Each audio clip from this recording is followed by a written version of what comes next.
బ్లౌజులు అయితే హెవీగా ఉంటాయి.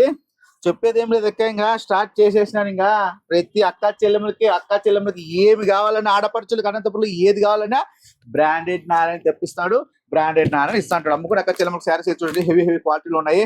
చూడండి అక్క చెల్లెమ్మకి ఏమైనా సరే, చీరలు కావాలన్నా, డ్రెస్సులు కావాలన్నా, ఏది కావాలన్నా బ్రాండెడ్ నారాయణ డ్రెస్సులు, branded Narayana saris, branded Narayana stitching centre, అన్ని బ్రాండెడ్ నారాయణ. అక్క చెల్లెములు బ్రాండెడ్ నారాయణ దగ్గర తప్ప ఎక్కడ తీసుకోము అంటారు. ఎందుకు చెప్పు, మా తమ్ముడు మా అన్న అని చెప్పి నేను అభిమానిస్తారు కాబట్టి నేను కూడా అక్క చెల్లెములకి కరెక్ట్ ఇస్తాను. చూడండి ఇక్కడ మీకు ఒకవేళ పోకపోయినా కూడా ఎక్స్చేంజ్ ఉంటుంది చెప్తాను కదా. చూడండి క్వాలిటీ చూడండి, మీకు పోకపోయినా కూడా ఎక్స్చేంజ్ ఉంటుంది అక్క మన దగ్గర. మీరే టెన్షన్ తీసుకోవద్దండి. 250 రూపాయల నుంచి క్యాట్లాగ్ చీరలు అయితే స్టార్ట్ ఉంటాయి. ఒకవేళ నాకు చీరలు పోలేదా, వచ్చి రండి, మళ్ళీ ఎక్స్చేంజ్ చేసుకోండి. ఇట్లా ఎవరు చెప్తారు చెప్పక్క. అక్క నీ సొమ్ము నా రూపాయి నష్టపోతే నాకు బాధే కదా. మన ఇంటికి ఒక ఆడపిల్ల వచ్చి సరుకు ఎత్తకపోయింది, సరుకు పోలేదు, అమ్ముకోలేక తనకలాడుతా ఉందంటే నేను టెన్షన్ పడతా. ఎందుకు అబ్బా ఆడపిల్లలకి. మళ్ళీ నెక్స్ట్ వాడతాం శుక్ర శని ఆదివారం అదే రేటుకి ఆఫర్స్ అని కొట్టేస్తే నా దగ్గర స్టాక్ అంతా ఎక్స్చేంజ్ స్టాక్ అంటే అమ్మేస్తా. ఏమంటారు అక్కడ, నేను తక్కువ రేటుకి ఇవ్వడానికి రెడీ. మీరు కూడా తీసుకొని పోయి 10 రూపాయలు సంపాదించుకోండి. ఓకేనా అక్క? నమస్తే అక్క.